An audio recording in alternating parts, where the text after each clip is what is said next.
আজ আমি দুপুরে বানাবো তেল কই। এই যে কই মাছগুলো কেটে ধুয়ে নিয়েছি, নুন হলুদ মাখিয়ে কড়াইয়ে ভাজছি।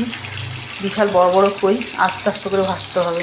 আর এই সজনে ডাঁটা কাঁচকলা আলু দিয়ে তরকারি, এটা হয়ে এসে কি নামিয়ে নেব।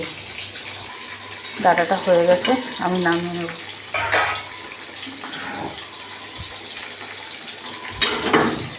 আমি ভেজে নিলাম, হয়ে গেছে। একটু পোস্ত বেটে দিয়েছি। তেল কইয়ের মশলাটা কষানো হয়ে গেছে, আর একটু তেল ছাড়লে আমি জল দিয়ে দেবো। ঝোলটা ফুটে গেছে, এবার আমি মাছগুলো দিয়ে দেবো। মাছগুলো একটু ভালো করে ফুটবে।